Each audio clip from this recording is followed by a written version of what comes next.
Welcome back mga kabayan. Nagpabalik po muli ang inyong lingkod upang magbigay sa inyo ng mga bago at nagbabagang mga balita. Tila ba naging mainit na usapin sa mundo ng social media at tila ba nabulabog ang kamera at ang taong bayan sa matinding sabwatan nitong si Kuting ng Norte at nitong sakit ng justice system na si DOJ Secretary Boying Rimilla aka Bonjing Rumulya. Tila ba nagsabwatan ng isang pulburonik at pulburon dealer upang tuluyan pang pabagsakin ang pinakamamahal nating bansang Pilipinas dahil nga umano ay sa sobrang tindi na talaga ang kanilang kabalbalan na pinaggagawa sa ating bansa na tuluyang pinapabagsak ang imahe at ekonomiya ng ating bansa dahil nga umano sa pamamahala or pamahal na bilihin sa ating bansa. Isa nga din pala itong Kuting na ito ang nag-utos sa pagmanhunt dito kay peking pastor at self-proclaimed son of God na si Apollo Kibuloy. Tila ba patuloy pa rin ang pagsuporta nito sa kanyang kabit na si virus ng Senado na si Riza Hontivirus. Hindi nga rin maiwasan ng ating mga netizen na magbigay ng kanilang mga hinaing. Sabi nga nila, mas kailangan niyang isolve problema sa economy ng pagkain. Huli na yan ang traffic at ang problema sa kanya. Sa walang humpay na travel niya, ang kapal kahit anong sabihin, tuloy-tuloy pa rin sa paglalakbay. Aba, iba din yung akusasyon nga ni Maharlika. Yun pa kayang traffic, hello? Gising, hindi yan ang issue. Huwag talon ng talon ang hangarin ng tao, kasagutan, katotohanan na problema ng kaban ng bayan at kung ano-ano pa. Yung file ng case ni Pastor Kibuloy, gusto lang ang kinin mga ari-arian ng religious leader. I've heard it and I fully understand the situation he is facing. I don't know the real score of the issues and it can't be denied that his life is in danger. Alibay lang yan niya para hindi sumipot sa court. Kung gusto niya huntingin ng Amerika, kahit saan matuntun siya anytime, anywhere, gaya ni Bin Laden in my opinion, mabuti pa harapin niyang batas para mapatunayan kung wala talaga siyang kasalanan. Well, para nga sa buong impormasyon ay panoorin ang buong video. At kung bago ka pa lamang sa aking channel, huwag kakalimutang mag-subscribe, pindutin ang notification bell at piliin ang all upang laging maging updated sa mga bago at nagbabagang mga balita. At sa mga solid viewers naman natin dyan, maraming salamat naman po sa patuloy na pagtangkilik sa ating channel. Tuloy-tuloy lang po ang laban para sa katotohanan at para na rin sa kinabukasan ng ating pinakamamahal na bansang Pilipinas. Ni Rimulya to convince Kibuloy. Sa punto dyan, okay pa. Okay? Okay pa ako dyan kay Rimulya na kinonvince niya. Okay, let's continue. Pahayag ng religious leader kamakailan, sinabi nito na susuko siya kung titiyakin ng pamahalaan at ng mga otoridad tulad ng NBI at PNP-CIDG na hindi makikialam ang Amerika sa kanyang kaso. Okay. Para sa akin, hindi naman, narinig naman natin lahat, di ba?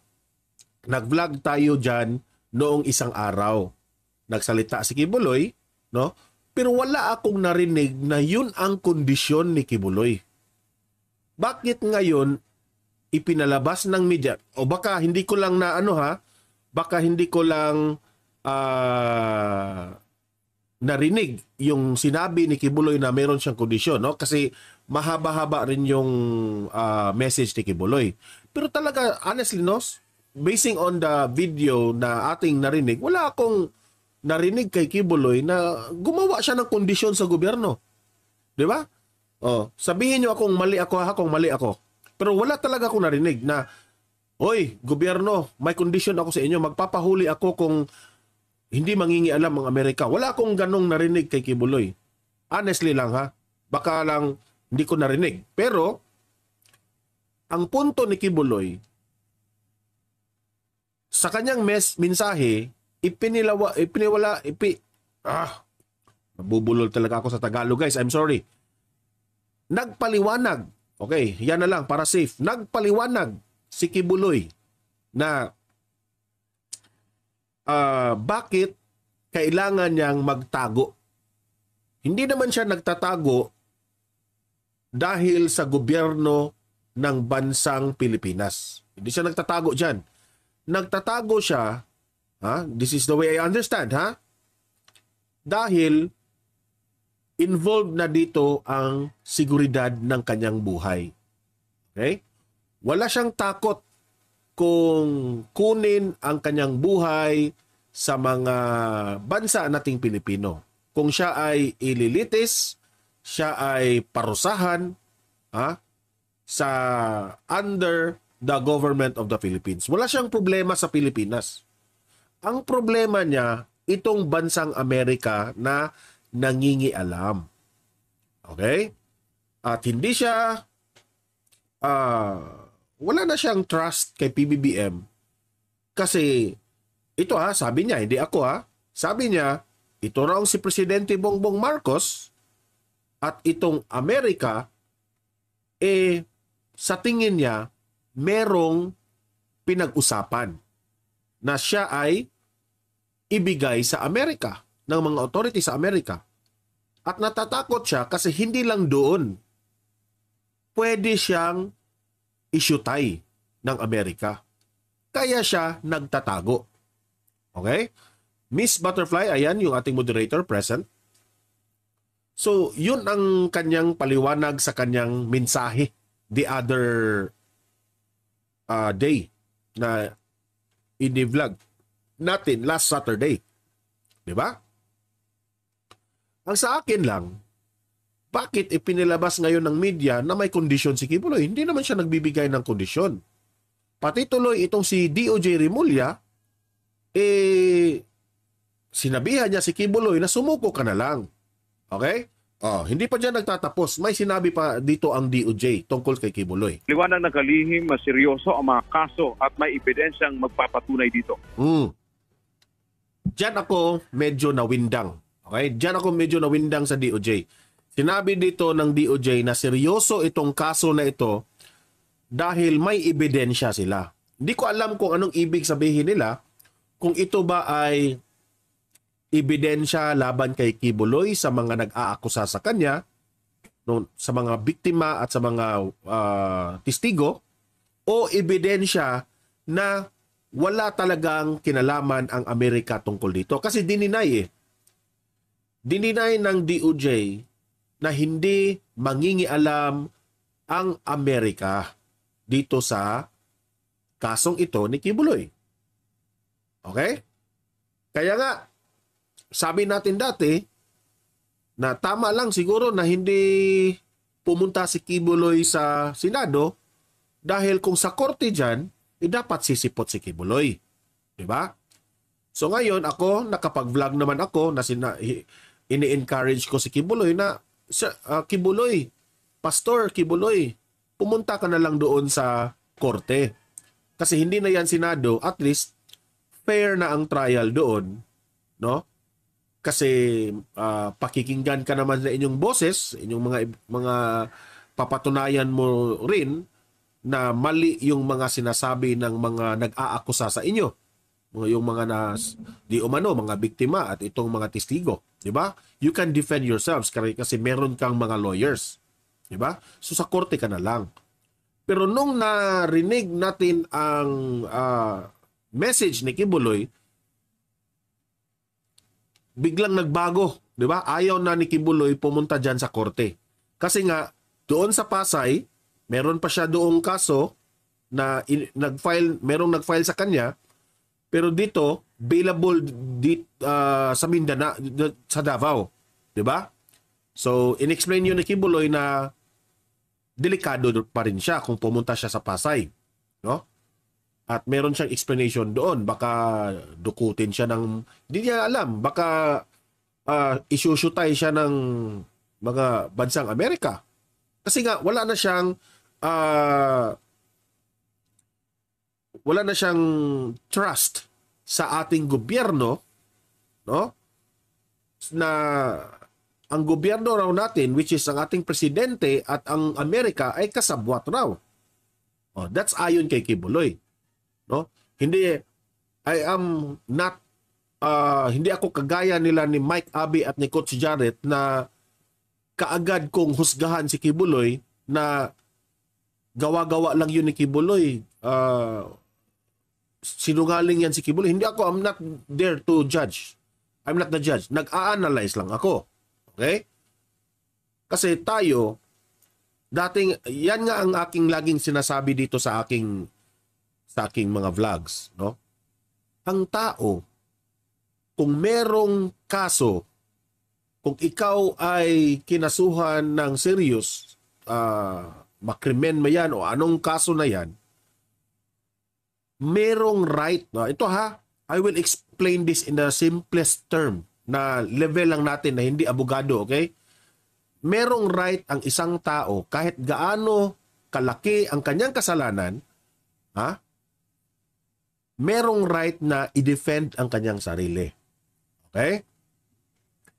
Kung merong nag-aakusa sa inyo, dapat yung nag-aakusa, papatunayan niya yan na meron talaga kang ginawang kasalanan through giving evidence sa court. Ang korte na ang makapaghusga kung yang mga ebidensya na inilatag ng mga akusado, yung mga biktima, credible yon o malaking tsansa na totoo, ang korte na ang makapagsabi niyan. Wala tayong right, yung mga vloggers, tayong Pilipino, o kung sino man. Kasi meron kasi mga vloggers na nagmamagaling Kahit nga ako, sa ating vlogs, hindi ako na magmamagaling. O meron dyan, sina Coach Jarrett na galing-galingan. Dahil raw nakapag-study ng law, para ng kung umasta, para na ring mga judge. 'Di ba? Hindi dapat ganyan. Kasi ang sa atin dito, ang tao is not guilty, is not yet guilty. Inosente muna yan. I-prove nila yan na guilty yan through kung mabigat ba ang ebidensya na ilalatag nila sa korte. Kaya nga kung merong mga ganitong bagay, meron tayong right na kumuha ng mga magagaling na abogado. Okay? So dito sa sitwasyon ngayon Pastor Apollo Kibuloy, no? Kung hindi mangingialam ang Amerika dito, for sure, gusto ni Kibuloy pumunta dyan sa korte. 100% yan. Yan ang masasabi ko. Pero involved dito ang Amerika. Di ko nga alam bakit sa sinabi ni Kibuloy, pinag-initan talaga siya sa bansang Amerika. Okay? Pinag-initan siya to the point na itong kasong ito, matagal na ito na nakapending doon. 4 years.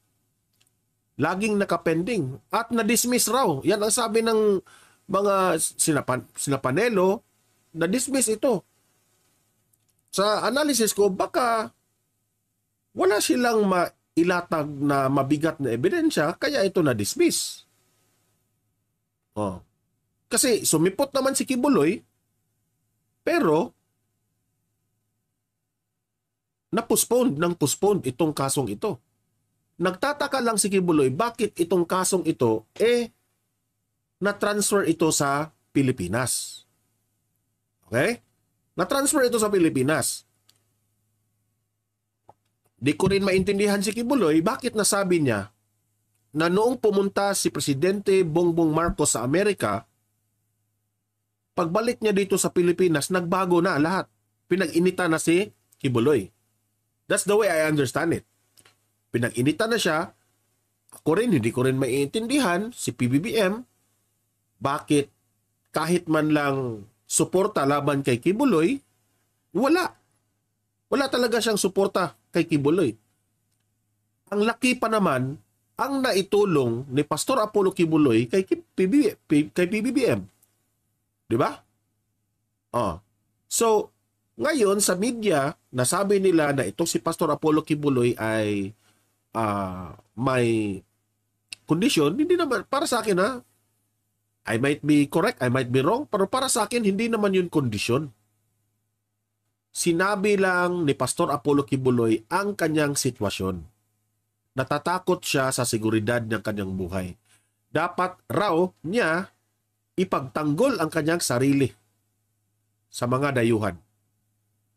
Kung siya man ay masyusyutay, gusto niya masyusyutay siya sa kamay ng mga Pilipino. O makukulong man siya sa kamay ng ating bansa. Okay? So hindi ang ating bansa, hindi ang ating gobyerno ang kanyang he's hiding. Okay? He is hiding. Hindi. Ang kanyang pagtago ay ito ay may kaugnayan sa mga dayuhan. Okay? Klaro yan ha? Klaro yan. Pero hindi ko sinabi na maniniwala kayo sa akin. Ito ay aking obserbasyon, reaction, natunay na reaction, obserbasyon. O kung ayaw niyong maniwala sa akin, okay lang. Walang problema. Yun ang aking pananaw sa mensahe ni Kibuloy. Okay? At sa pananaw ko sa mga restback rin ni DOJ Rimulya. Okay? I don't wanna be biased here. Gusto ko as much as possible, both parties uunawain ko. Saka ako magbigay ng konklusyon. Okay? Play. Wala rin anyang isyong legal sa pag-aresto kay Kibuloy matapos maglabas ng arrest warrant ang korte dahil sa sexual abuse of minors. Nestor Ambrosio, Don Mar, 4 years na ang kaso dito sa Davao, hindi yung sa Amerika. Nestor Ambrosio, meron rin sa nung narinig ko si Panelo, meron rin sa Amerika, nakapending. Okay? 4 years yun rin yun. Okay? I'm sorry if magkamali ako dyan, ha? Pero nung narinig ko yan, tungkol dyan sa pending case nga dyan, laging na-postpone doon sa Amerika. Kasi una kong narinig itong balita na ito na may kaso si Kibuloy, sa Amerika yung una. Okay? Ngayon, meron siyang merong nag-file ngayon na case sa Davao. Okay? At sabi ni Kibuloy, bailable yon. Pwede niya yang bayaran na hindi siya makulong. Pero yung sa Pasay raw, yun ang hindi bailable. Hindi ko lang alam ha. That's the way I understand it. Kasi dalawa yun. Dalawa yan ngayon. Okay? Play. At maltreatment JR Santos, magandang hapon. ng mga kaso. Dagdag pa ni Rimulya, hindi maaring maglagay ng anumang kondisyon si Kibuloy sa kanyang pagsuko. Sumuko siya. Sabi dito ni Danilo Elgin Colin, vlogger, wag mong gagayahin o guguyuin ang mga tao. Okay, hindi ko guguyuin. Wag kang maniwala, sir. If ayaw mong maniwala dito, kung ayaw mong marinig, pwede kang umalis. Okay lang sa amin yan. Alinsunod sa mga kondisyon ng batas. Binigyang diin ng DOJ na paulit-ulit na naghamon si Kibuloy na isang pa ang kaso sa korte. Pero ngayon tumanggi na siyang magpasakop sa restriksyon ng korte at pinili pa niyang magtatago sa batas. Sa ngayon, hinihintay pa ng DOJ. I-correct ko lang itong UNTV. Hindi siya nagtatago sa batas. Ang tinatago niya, yung dayuhan. Okay? Yung bansang Amerika. Klaruhin ko yan. Kasi baka malinlang yung taong bayan sa sinabi ni Pastor Apollo Kibuloy. Gusto kong ipapaliwanag dito, okay? Kasi unfair naman ni Kibuloy na nagpalabas siya ng mensahe pero mali-mali yung pahayag ng media. Okay? Hindi siya nagtago sa batas. Ang nagtago siya dahil sa kanyang seguridad laban sa dayuhan, okay, ng bansang Amerika. Ang paglalabas naman ng isa pang arrest warrant ng Pasig City Regional Trial Court kaugnay naman sa kasong qualified human trafficking. Ma'am Lee Chen, good afternoon po. Laban kay Kibuloy na walang piyansa. Yan man ang ating update. Balik sa iyo, Aga. Maraming salamat, Dante. So ayan na. So klarong-klaro yan na ang aking paliwanag tungkol kay Pastor Apollo Kibuloy medyo maiintindihan ng lahat na sometimes itong media mali-mali yung kanilang naririnig, mali-mali ang kanilang analysis.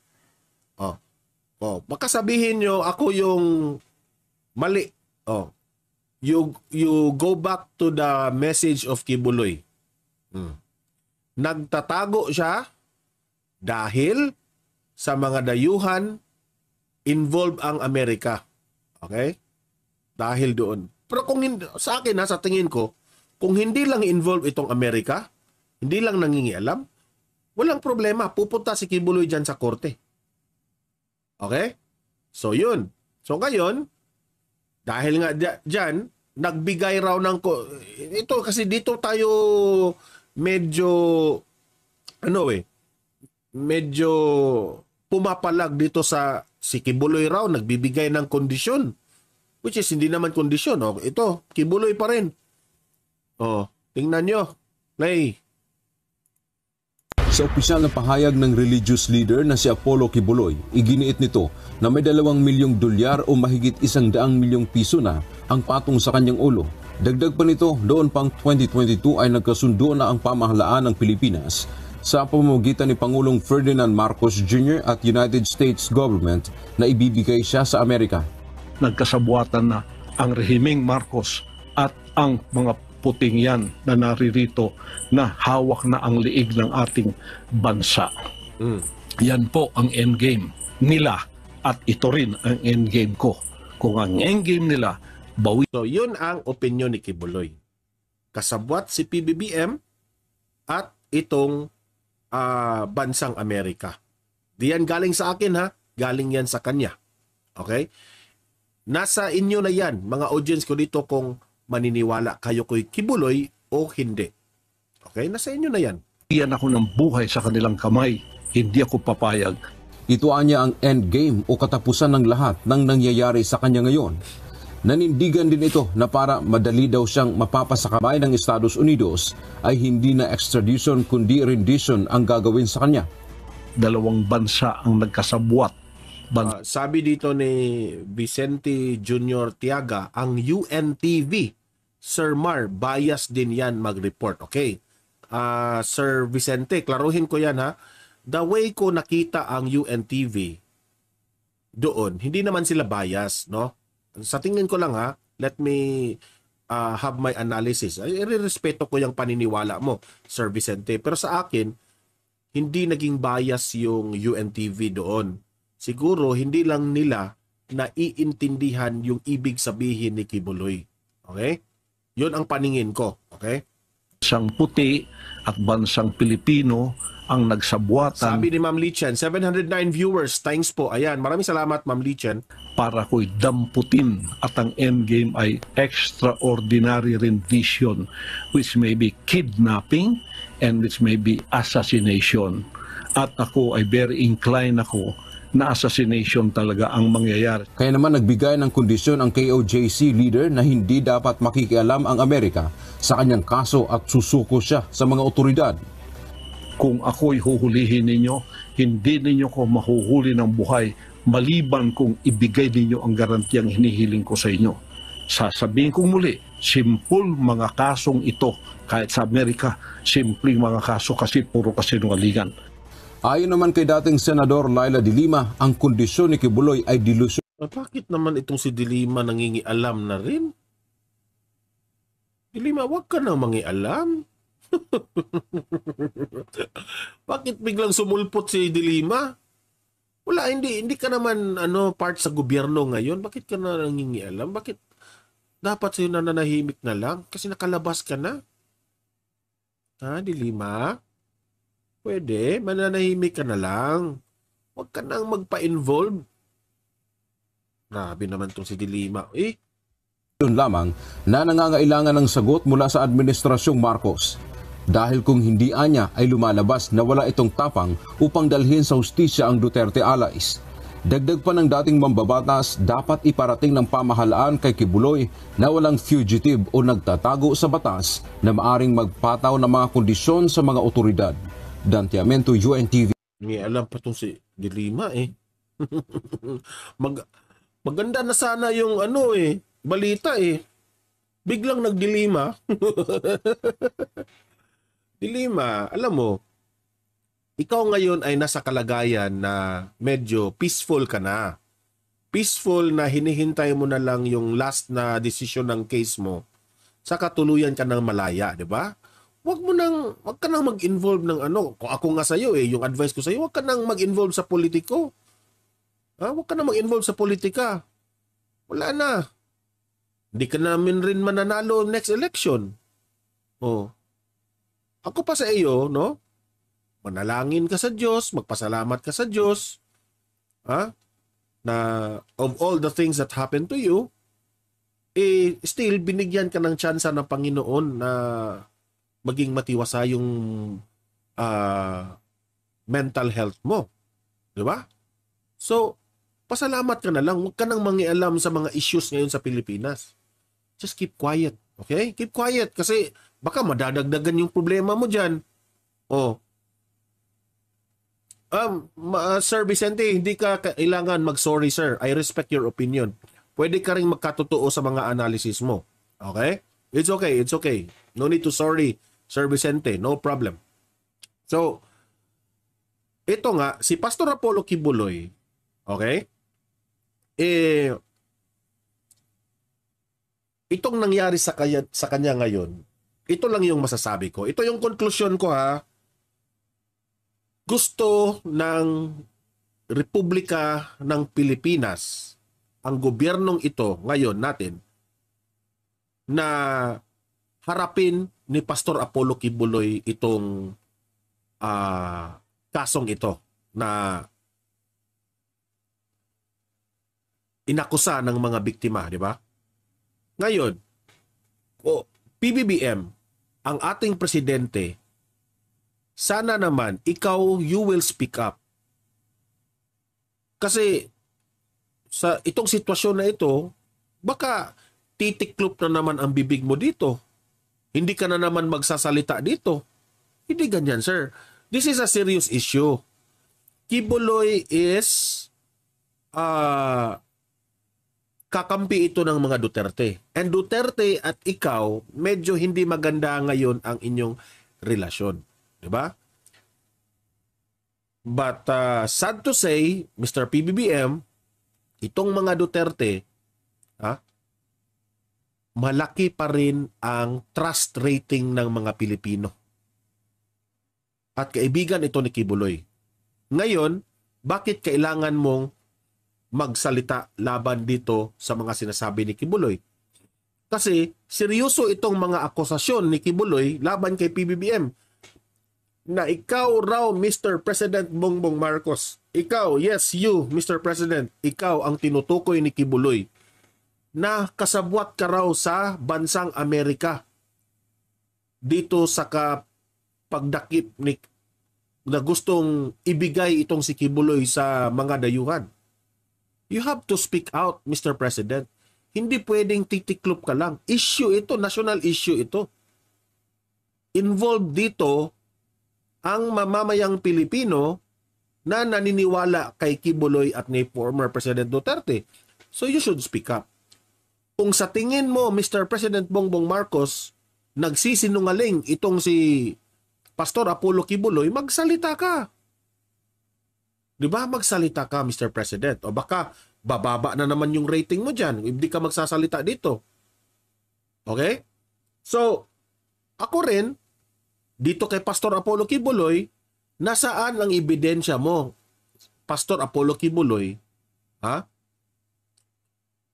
Kasi yung pinagbabasihan mo, Pastor Apollo Kibuloy, yung pumunta lang si PBBM doon sa Amerika.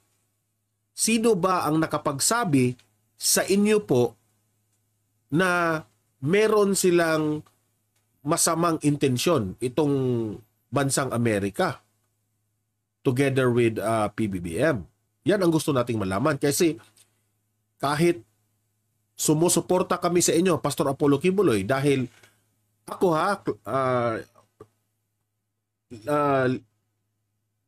klaruhin ko lang, yung pagsuporta ko kay Pastor Apollo Kibuloy, yun yung mga magagandang ginagawa niya sa ating bansa.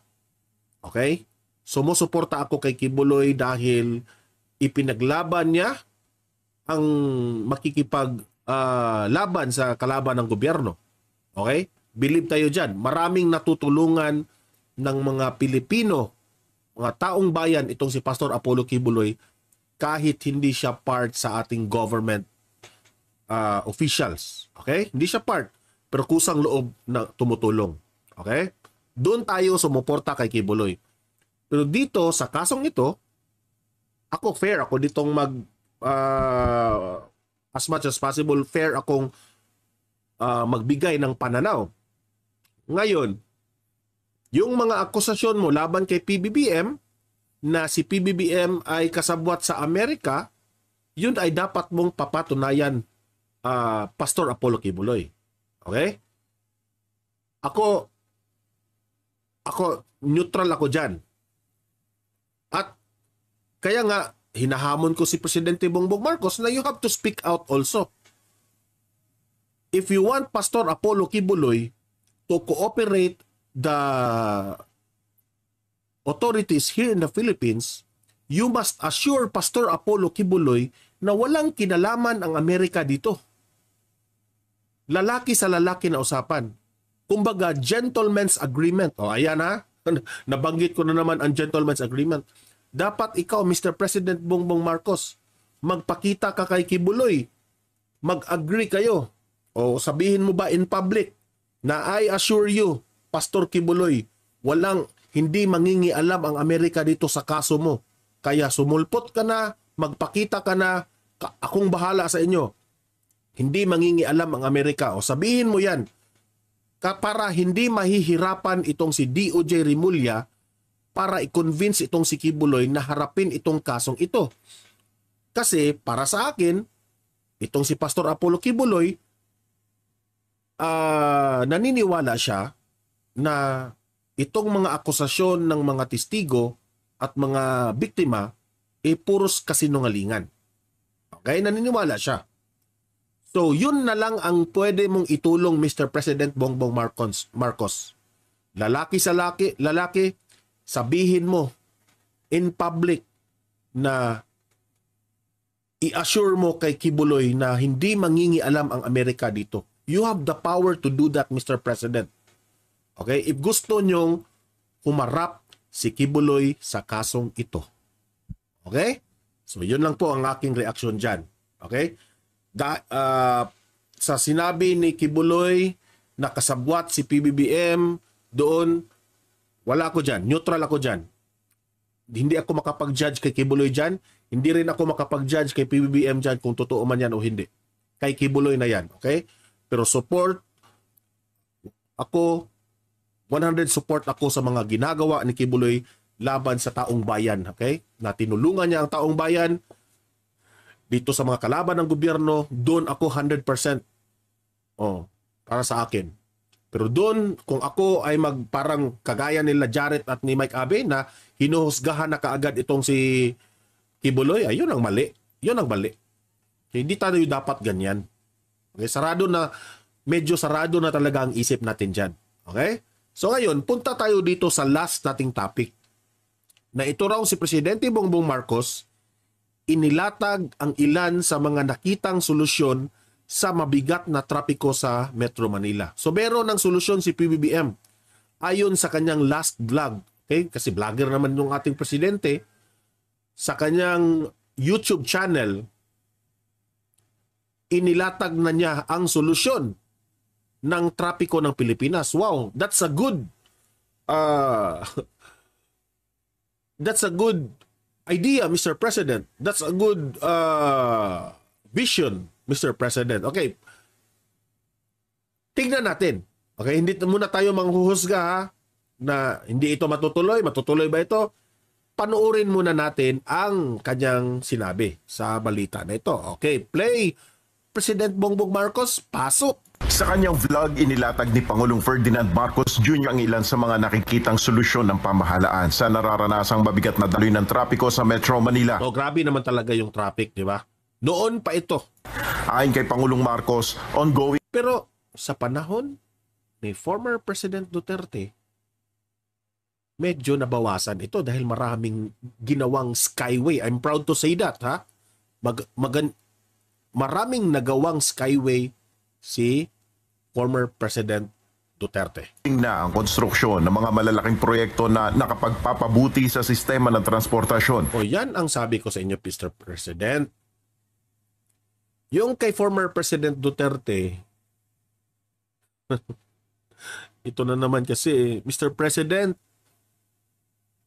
hindi ako manghuhusga sa inyo, pero sana naman, Mr. President, kung meron kang plano, wag mong ilatag, wag kang magmamayabang. Ang mali-mali sa inyo, Mr. President, nagmamayabang ka na hindi mo pa nagawa. Doon ka mali eh. Doon ka talaga mali, sir. Yung inilatag mo na ang plano mo na hindi pa nakikita ng taong bayan. Yung sinabi mo dati na 1 million pabahay project every year. Doon pala, sa mga sinasabi ng iba, di ko lang alam ha, I'm not sure, pero 80,000 lang yung nagawa mo. Pero ang promise mo, 1 million per year, pero 80,000 lang yung nagawa. How true is that? Nagtatanong lang ako, how true is that? So ito naman, na nagva-vlog ka, na may solusyon ka na sa traffic, siguro naman, sir, wag mo na lang, ako advice ko sa iyo, wag mo na lang idaan sa, sa pagmamayabang. Nagmamayabang ka na ito yung gagawin mo, pero na hindi na naman ito matuloy, magagalit na naman ang taong bayan. Sabi mo, ang target, 20 pesos per kilo, hindi natuloy o nagagalit ang taong bayan. Ako pa sa iyo, you keep quiet and just do your job, Mr. President. Gaya-gaya rin ni former President Duterte, no? Lagi lang nagtatrabaho, pero nakikita na ang taong bayan na yung Boracay na bago na, yung Manila Bay nalinis na. May nakikitang build, pero hindi nagmayabang si Duterte dyan. Dapat ganun ka rin. Just keep your mouth shut at ang ipresenta mo yung yung ipagbayabang mo yung nakikita talaga sa taong bayan, harap-harapan na meron kang ginawa. Itong balita na ito, nagpapakita ka ng mga infrastructure. Lahat ng ipinakita mo dito kay Duterte yun lahat. Nagmamayabang ka sa mga nagawa ni Duterte na hindi naman galing yun sa inyo. Pero hindi yan inaangkin ni Duterte. Nagpapakita dito na maraming mga infrastructure nagawa. Pero, hello, yung mga ipinakita nyo galing yan kay Duterte. Kabilang na ang subway project, dagdag expressway at interconnecting bridges. Isa rin sa lahat yan. Yan ang aming nakita sa balita noon. Ito mga ganito kay Duterte. nakikitang solusyon ng administrasyon ng pagpapaunlad sa mga kalapit na probinsya ng National Capital Region. Bahagi talaga ng pagpaplano ay may develop ang mga kalapit probinsya. Wow, Mr. President, that's good. Maganda yun. Sana naman gawin mo. Siyudad. Yan ang mga nakikita natin ngayong mga development. Wow, very nice. Bulacan, Pampanga sa north at Cavite and Laguna sa south. Kaya pati ang mga kalye at tulay. Ayan. Di ba? New Sacobla Bridge. Is this video galing ba ito kay kasi it's similar, it's familiar. Ito ba'y gawa ni PBBM? Tanong ko lang ha, hindi ko alam eh. Ito ba'y gawa ni PBBM or ni former President Duterte? Itong New Sacobla Bridge. Sacobla. New Sacobla Bridge. Hindi ako familiar ha. Sinong makapagsabi rito na kay PBBM ito? At ipupurihin natin si PBBM. Okay? Para fair tayo dito. Okay? Sinong administrasyon na nagawa itong bridge na ito? Okay? Pakisabi lang para mapunin natin si PBBM. Kasi pinakita na eh. Ay napapunta sa mga lugar na yun ay patuloy natin pinapaganda pa. Pero ayon sa Pangulo, hindi agad-agad Yes, ang very nice yung mga pinakita mo, Mr. President. Sana tuparin mo. Kasi puros na tayo plano, pero walang nagawa. Di ba? Hindi ako nagpa-discourage sa iyo, Mr. President. China-challenge ka ng taong bayan. matatapos ang mga proyektong ito. Malalaking project. Sabi ni Miss Butterfly, kay PRRD pa yan. Talaga? Correct. Vicente Jr., continuity, nasa na? Talaga yung bridge na yon sa Cobla Bridge, kay Duterte yon? Sino makapagsabi dito na totoo? Talaga, Miss Butterfly? Are you 100% sure is that? Na kay Duterte? Ito mga ito. Kaya naman, O sabi ni Torteliano, Bustamante o Duterte time pa yan ha? Taong bayan ang nagsabi. So bakit mo ipinakita yon, Mr. President? Hindi naman sa inyo yun na time. dapat natin isipin na Wow, kahit kailan, hindi nagmayabang ang Pangulo. Hindi niya pinangako, pangarap niya, wag kang sinabi ng misconception. Yung ibig kong sabihin, yung bigas ng presidente nyo, target siya, na hindi natuloy. Yung aming presidente dati, si former President Duterte, tiklop lang ang bibig, hindi nagva-vlog. Pero ang daming nagawa. Ito, si former President Duterte, itong si Presidente Bongbong Marcos, laging, ito yung gagawin natin. Ganito ang aking vision. Ganito, puro tayo di ba? I'm sorry, Mr. President, pero yun ang na-observe ko sa sa time mo ngayon. Lagi mong ipinagmayabang ng taong bayan na ito yung gagawin ko, ito yung magiging bigas natin presyo, ito yung gagawin ko sa... Nasa na yun lahat, Mr. President? Mahirap kasi yun, Mr. President, yung bibig lang ang nagtatrabaho eh. Alam ko, Mr. President, hindi naman talaga madali maging president, no? Talagang mahirap naman yung trabaho mo, pero sana, Mr. President, huwag ka na lang mag-ingay tungkol sa mga gusto mong gawin. Oh. Mag-ingay ka na lang sa mga issues tungkol sa iyo. Yun lang. Sagutin mo yung mga issues tungkol sa iyo. Mga akusasyon ng mga kalaban mo. Sagutin mo yun. Pero itong mga ganito, magmamayabang ka ng ito yung solusyon ng trapiko, ganon, ganyan. Huwag na, tiklop lang bibig mo, Mr. President. Tiklop ka na lang. Tiklop. Tiklop. Magtrabaho ka. Trabaho ka na lang. Ipakita mo lang. I-surprise mo ang taong bayan na meron ka nang nagawa. Ganon ba? Di ba? hindi bukas na natin mararamdaman ito dahil malaki talaga yung scale at kung minsan pa nga nakakaabala pa doon sa... Sabi ni Maria Concepcion Zubiaga saying, Don Martin, bias ka. Biased ako. Sige, masaya na. Maganda na yung feeling mo, Maria Concepcion, na sabi mo, bias ako. Bias ako. So, okay na. Okay na. Okay, okay na yung pakiramdam mo. Okay na. Okay, sige. Mga traffic na yun. Kaya pagtsagaan nyo lang. Pero pagka nabuo na yan, asahan ninyo, gaganda ang sitwasyon natin. Ayon kay Pangulong Marcos, pinag-aaralan na rin ang panukala Hello, Ma'am Jonalyn Sangkopan. ng 4-day work week o kaya naman ay ang mas maagang pasok o pag-uwi ng mga empleyado ng pamahalaan upang hindi makasabay sa dagsa ng mga tao tuwing rush hour. Basta't may malakas na internet na nasa kanilang bahay, nagagawa na rin nila yung kanilang output. Meron ding iba, ang gawa naman ay 4-day work week. Yung panlima ay work from home. Para hindi rin nabubugbog sa traffic ang mga empleyado. Nagbabala naman si PBBM sa mga abus Ang galing talaga ni Presidente Bongbong Marcos. No, magaling talaga magsalita ito si PBBM. Sarap talagang pakinggan si PBBM. Sa totoo lang, masarap siya pakinggan. Ang ganda ng mga plano niya, yung mga visions niya. Ang ganda-ganda talaga. Sana, gano'n na lang sana, no? Na pakinggan na lang natin lagi. Pero wag ka na lang umasa na magagawa niya yan. Okay? Kagaya ng pabahay na 1 million per year. Vision niya yun eh. Di ba? Hindi na tayo dyan. Wala tayong magagawa dyan. Vision niya yan. Yung vision niya na maging 20 pesos yung bigas, vision niya yun eh. Huwag na kayong umasa, okay? Sa lahat ng mga sinasabi ni PBBM, huwag kayong umasa dahil kung aasa ka, masasaktan ka lang. Okay? So, kung marinig mo si PBBM na nagsasabi ng ganito, yung kanyang vision, ito yung plano niya, gaganon lang kayo. Okay. Sana matuloy yan, Mr. President. We are here to support you. No. ito yung gagawin natin. Yung bansang Pilipinas, ganito, ganyan. Correct, Mr. President, correct.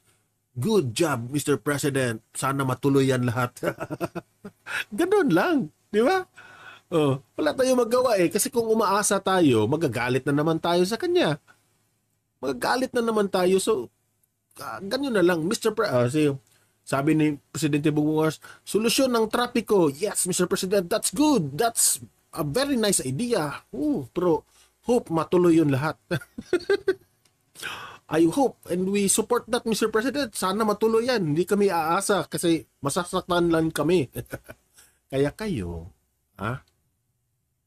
yung mga boyfriend ninyo, yung mga girlfriend ninyo, yung asawa ninyo, huwag kayong aasa. Masasaktan lang kayo. Sabi niya, di ba, noon sabi niya, mahal ka niya. Umaasa ka. Ngayon, naghanap siya ng iba. Nasasaktan ka. Kaya nga, huwag kayong umasa. Kung tao na may sasabihin maganda, huwag kang aasa. Okay? Lunukin mo lang yan. Pagkatapos ng lunok, sana matupad yun. Di ba?